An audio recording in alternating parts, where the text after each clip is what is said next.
Hello students, how are you? Today we are going to start chapter number 6 factors and multiples.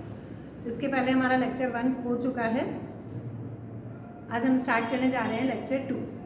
Lecture 1 के जो हमने lecture 1 में हमने and किया था वो किया था प्राइम फैक्टराइजेशन से. मैंने आपको प्राइम फैक्टराइजेशन समझाया था कि प्राइम फैक्टराइजेशन होता क्या है. ठीक है, अब हम प्राइम फैक्टराइजेशन को कैसे फाइंड कर सकते हैं वो सीखेंगे. उसके पहले मैं आपको शॉर्ट में एक डेफिनेशन आगे दोबारा रिमाइंड कर रहा हूँ. प्राइम फैक्टराइजेशन, जब हम किसी भी नंबर को फैक्टर्स के रूप में लिखते हैं और उन फैक्टर को भी तोड़ करके ऐसे नंबर में लिखते हैं जो प्राइम नंबर हो, उसे हम कहते हैं प्राइम फैक्टराइजेशन. ओके, अब प्राइम फैक्टराइजेशन को कैसे फाइंड किया जाता है? तो प्राइम फैक्टराइजेशन के 2 मेथड्स होते हैं.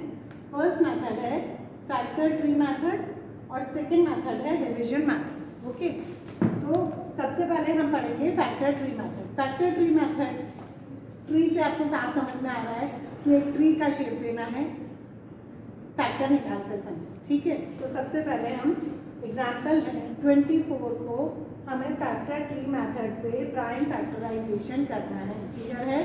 तो सबसे पहले 24 के फैक्टर्स निकालते जाएंगे और ट्री की शेप देते जाएंगे और तब तक बनाएंगे जब तक वो प्राइम नंबर्स में नहीं आ जाए. ठीक है, तो हम सबसे पहले 24 का फैक्टर निकालेंगे. तो हम 24 का फैक्टर क्या निकाल सकते हैं? 2 × 12. 24. कोशिश करो हमेशा छोटे छोटे नंबर से ही स्टार्ट करो और कोशिश नहीं करना है आपको छोटे नंबर से ही स्टार्ट करना है. ठीक है, तो 2 12 24 होता है. हमने फैक्टर निकाल दिया 24 का 2 × 12. लेकिन ये क्या है?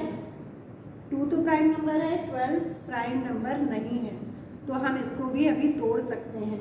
तो हमने क्या किया, ये 2 प्राइम नंबर हो गया था, इसको हम ऐसे ही कंटिन्यू करते जा रहे हैं. 2 को हमने आगे बढ़ा दिया क्योंकि 2 को ब्रेक नहीं कर सकते. अब 12 को हम कैसे ब्रेक कर सकते हैं? 2 6 12. ओके, तो अब हमारे पास 2 × 12 का फैक्टर क्या आया? 2 × 2 × 6. अब देखो 2 और 2 तो प्राइम नंबर है, लेकिन 6 को हम अभी भी ब्रेक कर सकते हैं क्योंकि 6 प्राइम नंबर नहीं है. तो हमने वापस 2 को आगे बढ़ाया और 2 का 2 ही लिखा. अगेन 2 को 2 ही लिखेंगे क्योंकि ये प्राइम नंबर है और इसको ब्रेक नहीं किया जा सकता. तो अब हम 6 को ब्रेक करेंगे. 6 को ब्रेक करने के लिए क्या कर सकते हैं? 2 × 3. तो हमारे पास आ गया 2 × 3 यानी 2 3 6. ओके, अब लास्ट में क्या क्या बचा? 2 2 2 और 3. अब 2 और 3 एक ऐसे नंबर हैं, प्राइम नंबर हैं जिनको हम ब्रेक नहीं कर सकते, तो ये हमें यहीं पर ही स्टॉप करना पड़ेगा.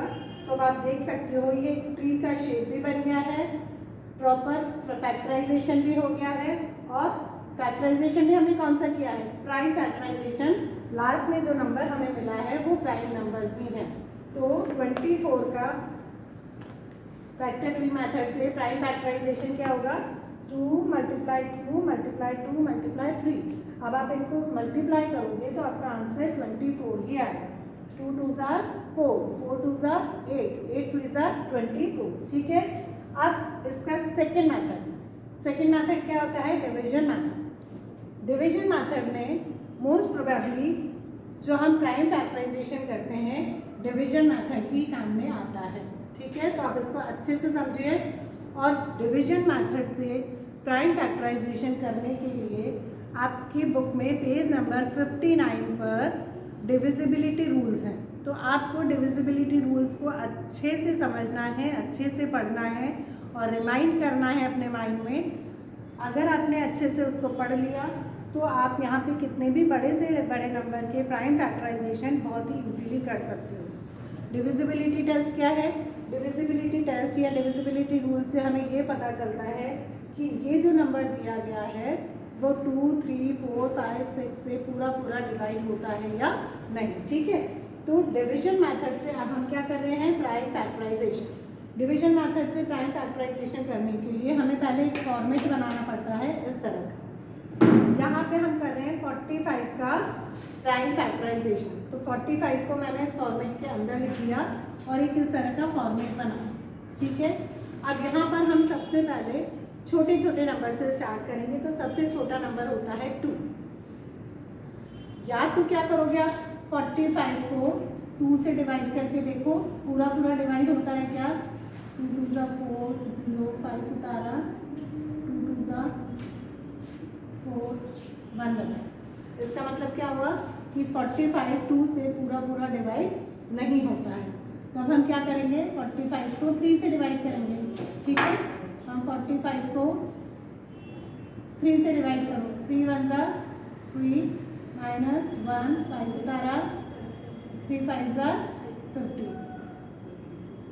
इसका मतलब हुआ कि 3 जो है 45 से पूरा पूरा डिविजिबल हो रहा है। 45 जो है 3 से पूरा पूरा डिविजिबल होता है। तो हम यहाँ पे क्या लिखेंगे 3, क्योंकि 3 से पूरा पूरा डिविजिबल होता है। वैसे मैं इन शॉर्ट आपको डिविजिबिलिटी रूल्स बताती हूँ। 2 का डिविजिबिलिटी रूल कहता है कि जिस नंबर के वंस प्लेस पर 0 2 4 6 8 आता हो वो 2 से पूरा पूरा डिविजिबल होता है या 2 से पूरा पूरा डिवाइड होता है। ओके, नेक्स्ट है नंबर 3। 3 का रूल कहता है ऐड ऑल द डिजिट्स, मतलब जो आपको डिजिट नंबर दिए गए हैं उनके सारे डिजिट्स को ऐड करो। तो हमारे पास 45 है, तो इनको हम ऐड करेंगे तो 4 + 5 क्या हो जाएगा? 4 + 5 = 9। तो ये जो 9 है वो 3 की टेबल में आता है या 3 से डिवाइड होता है क्या? तो 3 3 ज़ा 9 होता है पूरा। इसका मतलब ये 3 से डिविजिबल है। तो हम यहाँ लिखेंगे 3। अब इसको कैसे किए, हमने अभी डिवाइड करा था तो 15 आया था, तो यहाँ हम लिख देंगे 15। अगर आप डायरेक्ट करना चाहते हो तो पहले 3 का टेबल बोलो 4 आने दो या 4 से कम। तो 3 की टेबल में 4 नहीं आएगा तो हम क्या लिखेंगे 3 1 ज़ा 3। ठीक है, तो हमारे पास 4 थे, 4 में से हमने 3 1 ज़ा 3 तो ले लिया, हमारे 1 बचा। तो ये 1 हम कहाँ लगा देंगे? यहाँ पर। तो ये हो गया 1 5 15। ओके, अब 3 का टेबल बोलो 15 आने दो, 3 5 ज़ा 15। क्लियर है? तो अगर 45 को 3 से डिवाइड किया था तो भी 15 ही आया था, और अगर हम डायरेक्ट करना चाह रहे हैं तो भी 15 ही आ रहा है। वापस अब देखो 15 2 से डिविजिबल है नहीं, क्योंकि लास्ट में अगर 0 2 4 6 8 आता है तभी 2 से डिवाइड हो सकता है, अदरवाइज नहीं। तो 2 के बाद 3 15 से डिविजिबल है, तो 15 तो 3 की टेबल में ही आता है, तो यहाँ पे हम लिखेंगे 3। कितने टाइम्स डिविजिबल है? 3 5 ज़ा 15। ओके, तो 3 5 ज़ा 15। अगेन 5 तो प्राइम नंबर है और वो सिर्फ 5 की टेबल में आएगा, तो हम यहाँ पे कौन सा नंबर लिखेंगे? 5। तो 5 1 ज़ा 5। तो प्राइम फैक्टराइजेशन आपको तब तक कंटिन्यू करना है जब तक कि नीचे 1 नहीं आ जाता। अब क्या था हमारा नंबर 45, तो 45 का डिवीजन मेथड से प्राइम फैक्टराइजेशन क्या होगा? ये जो हमने टेबल्स बोले हैं उनको हमें मल्टीप्लाई कर देना है। 3 × 5। तो 3 3 ज़ा 9, 9 5 ज़ा 45। That is prime factorization method by division method. Clear है? तो आपको सबसे पहले पेज नंबर 59 पर डिविजिबिलिटी रूल है उनको अच्छे से लर्न करना है, अच्छे से समझना है, उसके बाद आप आराम से प्राइम फैक्टराइजेशन कर सकते हो। Now we will discuss about highest common factor. It is very important topic, आपके फर्दर क्लासेस तक यूज़ आता है। लेकिन हाईएस्ट कॉमन फैक्टर जिसे हम शॉर्ट में HCF भी कहते हैं, आपके कभी कभी क्वेश्चन आ जाता है what is the full form of HCF। तो the full form of HCF is highest common factor. Clear? तो हाईएस्ट कॉमन फैक्टर निकालने के भी 2 मेथड होते हैं, बट मैं आपको PDF में मैंने आपको दोनों मेथड समझाए हैं। यहाँ पे मैं आपको वही मेथड समझा रही हूँ जो कॉमन है और हमेशा काम आता है। दोनों मेथड से आप कंफ्यूज भी हो जाओगे, आपको समझ में भी नहीं आएगा। तो आप ध्यान रखो जो मैं मेथड यहाँ पे समझा रही हूँ आपको हमेशा HCF उसी मेथड से फाइंड आउट करना है। ठीक है? तो यहाँ पे हमारे पास एग्जाम्पल 42 70 एंड 83। तो हाउ टू फाइंड HCF? तो हम हाईएस्ट कॉमन फैक्टर पहले तो देखो क्या होता है, साफ समझ में आ रहा है। फैक्टर अभी तक हम निकालते आए हैं वो 2 नंबर जो मल्टीप्लाई करके हमें ये वाला नंबर दे दे जो क्वेश्चन में दिया गया है। कॉमन मतलब इन सभी में जो नंबर कॉमन हो, जो सब में ही, जो नंबर सब में आ रहा हो, हाईएस्ट मतलब सबसे बड़ा, ठीक है। तो क्या करेंगे, पहले फैक्टर्स निकालेंगे, फैक्टर्स तीनों के फैक्टर्स निकालेंगे, फिर फैक्टर्स में से वो देखेंगे कि कॉमन कौन कौन से नंबर हैं, फिर कॉमन में से जो सबसे बड़ा नंबर होता है वो होगा हाईएस्ट कॉमन फैक्टर। ये तो थोड़ा लंबा प्रोसेस हो जाता है, तो इसका एक सिंपल सा मेथड है और हमें उसी मेथड से HCF फाइंड करना है ऑलवेज, ठीक है। तो हम सबसे पहले क्या करेंगे, हाँ एक और बात, HCF हमेशा 2 या 2 से ज़्यादा नंबर का ही निकलता है, कभी भी एक सिंगल नंबर का HCF नहीं निकलता। तो यहाँ पे हमारे पास 3 नंबर्स दिए हुए हैं, तो हम 42, 70 और 84 का अलग अलग प्राइम फैक्टराइजेशन करेंगे। प्राइम फैक्टराइजेशन के लिए मैंने आपको अभी फॉर्मेट बताया था, तो हम पहले 42 का करेंगे, ठीक है, फिर 70 का एंड देन 84।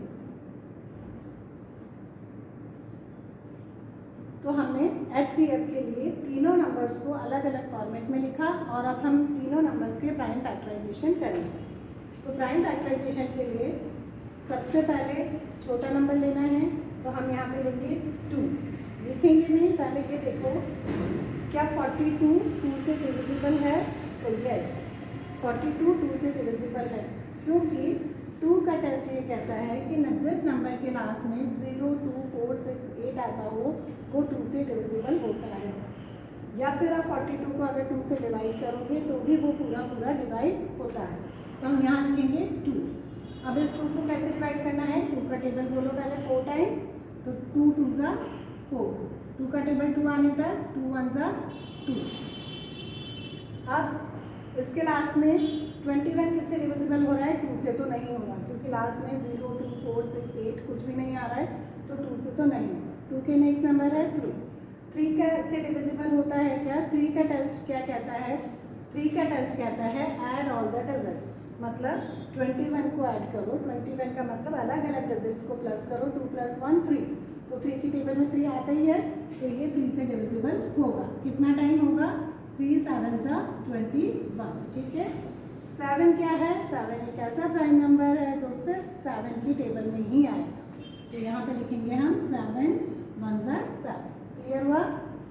नेक्स्ट हम 70 का प्राइम फैक्टराइजेशन करेंगे, तो 70 के प्राइम फैक्टराइजेशन के लिए भी सबसे पहले छोटा नंबर 2 लेंगे, यहाँ पे 0 आ रहा है तो ये 2 से डिविजिबल होगा। अब ये तो हमें पता चल गया कि लास्ट में 0 आ रहा है 2 से डिविजिबल होगा, लेकिन इसको डिवाइड कैसे करें, तो या तो आप 70 को 2 से डिवाइड करके देखो, या इन शॉर्ट आप यही करना चाहते हो तो 2 का टेबल बोलो फर्स्ट डिजिट तक, फर्स्ट डिजिट क्या है 7, तो 2 की टेबल में 7 तो नहीं आता है, तो 7 से छोटा नंबर क्या होगा, 2 3 ज़ा 6, तो हम यहाँ पे लिखेंगे 3। तो अब 7 में से हमने 2 3 ज़ा 6, मतलब 7 में से 6 तो हमारा हो गया है, यहाँ कितना बच रहा है 1, इस 1 को अगर हम यहाँ पे लगाते हैं तो ये हो गया 10। अब 2 का टेबल बोलो 10 आने तक, 2 5 ज़ा 10, क्लियर है। अब 35 2 से डिविजिबल नहीं होगा, 3 से होगा क्या, तो 3 + 5 8, 3 की टेबल में 8 भी नहीं आता है, तो 8 से भी डिविजिबल नहीं होगा। 4 की टेबल में भी 35 नहीं आ रहा है, तो वो 4 से भी डिविजिबल नहीं होगा। 5 की टेबल में भी 35 आता है, तो वो 5 से डिविजिबल है। और वैसे भी जब किसी भी नंबर के 1s प्लेस पर 0 या 5 आ रहा हो तो वो 5 से डिविजिबल होता है, तो हम यहाँ पे लिखेंगे 5 कितने टाइम डिविजिबल होता है, 5 7 ज़ा 35, ठीक है। अगेन 7 आ बचा, 7 एक प्राइम नंबर है और वो डिविजिबल सिर्फ 7 से ही होगा, तो 7 1 ज़ा 7, और ये तब तक कंटिन्यू करना है जब तक नीचे 1 नहीं आ जाता, ठीक है। अब है 84, सेम इसी तरह से 2 की टेबल से होगा, 2 4 ज़ा 8, 2 2 ज़ा 4, वापस 2 से हो सकता है, 2 2 ज़ा 4, 2 1 ज़ा 2, अभी 2 से नहीं होगा, 3 से हो जाएगा, 3 7 ज़ा 21, और ये फिर 7 1 ज़ा 7। आप देख सकते हो तीनों हमने जब प्राइम फैक्टराइजेशन किया तो सबके लास्ट में 1 1 आ गया है। ये था प्राइम फैक्टराइजेशन, बट हमें फाइंड आउट क्या करना है, हाईएस्ट कॉमन फैक्टर यानी HCF निकालना है। तो अब HCF निकालने के लिए सबसे पहले हम 42, 70 और 84 के फैक्टर लिखेंगे। तो मैं यहाँ पे लिखती हूँ इधर 42 के फैक्टर, 70 के फैक्टर और 84 के फैक्टर, ठीक है। तो 72 के फैक्टर, 42 के फैक्टर क्या है? 2 × 3 × 7। यहाँ लिखेंगे हम 2 × 3 × 7। 70 के फैक्टर है 2 × 5 × 7, 2 × 5 × 7। और 84 के फैक्टर हैं 2 × 2 × 3 × 7, 2 × 2 × 7। अब इसमें से हमें कॉमन नंबर ढूंढना है जो तीनों नंबर में होने चाहिए। तो एक नंबर कॉमन कौन सा है? 2। 2 इसमें भी है, 2 इसमें भी है और 2 इसमें भी है। तो एक नंबर कॉमन कौन सा हो गया? 2। दूसरा नंबर देखो कोई है? यस, 7 नंबर भी कॉमन है, वो इसमें भी है, इसमें भी है और इसमें भी है। मतलब कोई भी नंबर अगर यहाँ पे 3 नंबर है तो वो तीनों में ही होने चाहिए। ये नहीं कि किसी भी 2 में है तो हो गया, आपको तीनों नंबर में ही देखना है कि तीनों नंबर में वो नंबर कॉमन होना चाहिए। तो अब हम HCF फाइंड करेंगे। तो HCF फाइंड करने के लिए जो नंबर कॉमन हमने निकाले हैं बस उनको मल्टीप्लाई करना है। तो यहाँ पे एक नंबर कौन सा है? 2। तो 2 को बार बार मल्टीप्लाई नहीं करना है, सारे 2 का मतलब 1 2 लिखना है, सब 2 को मिला करके एक ही बार 2 लिखना है और इसको मल्टीप्लाई कर देना है दूसरा सेकेंड नंबर जो कॉमन है। दूसरा नंबर है 7, तो 2 7 = 14। तो HCF ऑफ 42, 70 एंड 84 = 14। समझ में आ रहा है? तो ये हो जाएगा HCF 14 का, इन तीनों नंबर का HCF हो जाएगा 14। समझ में आ गया HCF क्या होता है?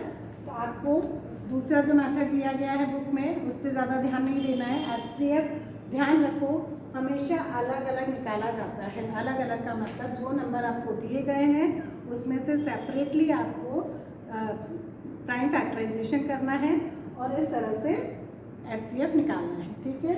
तो हमने यहाँ पे HCF निकाला, आपको समझ में आया ही होगा।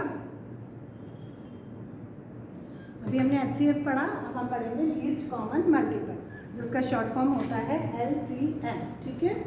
लीस्ट का L, कॉमन का C एंड मल्टीपल का M। लीस्ट कॉमन मल्टीपल, सबसे पहले जो नंबर आपको दिए गए हैं उसके मल्टीपल्स निकालो। मल्टीपल्स निकालने के बाद उनमें से कॉमन नंबर्स ढूंढो और कॉमन नंबर में से ढूंढने के बाद जो सबसे छोटा नंबर हो वो LCM कहलाता है। ये थोड़ा प्रोसेस लंबा होता है, तो इसका एक और मेथड है जो मैं आपको बता रही हूँ और आपको LCM इसी मेथड से करना है। LCM के भी 2 मेथड होते हैं, प्राइम फैक्टराइजेशन मेथड और एक डिवीजन मेथड। आपके बुक में दोनों तरह से दिए गए हैं, मैंने PDF में भी दोनों तरह से कराए हैं, लेकिन आपको यही मेथड यूज़ करना है और कंफ्यूज नहीं होना है। तो अभी मैंने HCF आपको बोला था, HCF कैसे निकालते हैं, अलग अलग जो नंबर आपको दिए गए हैं उससे अलग अलग फॉर्मेट बनाना है और अलग अलग प्राइम फैक्टराइजेशन करना है। अब LCM कैसे निकालना है? LCM हमेशा एक साथ निकाला जाता है। तो यहाँ पे हमें किसका LCM निकालना है? 55 और 77। तो फॉर्मेट तो हम वही बनाएंगे जो बनाते आ रहे हैं, लेकिन इस 55 और 77 को एक ही फॉर्मेट में अरेंज करना है और कॉमा लगा के इनको सेपरेटली लिखना है। तो 55, 77, ठीक है। अब जैसे हम प्राइम फैक्टराइजेशन करते हैं वैसे ही इसमें करेंगे। एक ही नंबर से अगर दोनों नंबर डिविजिबल होते हैं, डिविजिबल तो लिखो। अगर सपोज एक नंबर से ये वाला नंबर डिविजिबल है, ये वाला नंबर नहीं होता है, तो इसको एज इट इज़ ऐसे के ऐसे ही नीचे लिख दो, ठीक है। अब यहाँ पर देखो 55 और 77 एक ऐसे नंबर हैं जो किसी भी नंबर की टेबल में नहीं आते हैं, सिर्फ 11 को छोड़ के। या तो 11 में आएंगे या फिर 55 में और 77। तो हम डायरेक्ट ही 11 का टेबल यूज़ करेंगे, क्योंकि 2, 3, 4, 5, 6 किसी की टेबल में नहीं आते, ना किसी से भी डिवाइड होंगे। तो हम यहाँ पे डायरेक्ट लिखेंगे 11 से 55 कितने टाइम्स आएगा? 5 टाइम्स। 11 5 = 55। फिर कॉमा लगाया, 11 से 77 भी होता है, 11 7 टाइम्स 77। अब देखो, या तो आप एक काम और कर सकते हो कि 5 के टेबल से 5 1 = 5, 7 ऐसे कैसे लिख दो, फिर 7 1 = 7, ठीक है। लेकिन आप देख रहे हो 5 और 7 एक ऐसा प्राइम नंबर है जो जो किसी और टेबल में डिविजिबल नहीं होते हैं, किसी और नंबर से डिविजिबल नहीं होते हैं, तो हम इसको यहीं स्टॉप कर सकते हैं और यहीं से हम इसका एलसीएम निकाल सकते हैं। एलसीएम निकालने के लिए क्या किया जाएगा, ये जो नंबर लिखा है यहाँ से आओ और ये जो नीचे नंबर बचे हैं इनको हमें मल्टीप्लाई करना है, मतलब 11, 5 और 7 को मल्टीप्लाई करेंगे तो वो हमारा आ जाएगा एलसीएम। तो एलसीएम किसका निकालना है हमें, 55 और 77 का। तो LCM equal to 11 multiplied by 5 multiplied by 7। तो ये हो जाता है 11 5 सा 55, 55 को 7 से मल्टीप्लाई कर लो 385। तो ये हो गया इसका आंसर 385। आई होप आपको multiples factors and multiples chapter समझ में आ गया होगा। और एलसीएम और एचसीएफ हमेशा काम आने वाले टॉपिक्स हैं जो आगे भी आपकी फर्दर स्टडीज़ में भी यूज़ आएंगे, लेकिन आप ध्यान रखो और किसी भी मेथड में यूज़ नहीं करना है। आपको सिंपल एलसीएम एक साथ फॉर्मेट में बनाना है और एचसीएफ हमेशा अलग अलग फाइंड आउट करना है। ठीक है, नेक्स्ट मीटिंग में वापस से हम मिलेंगे, तब तक थैंक यू सो मच।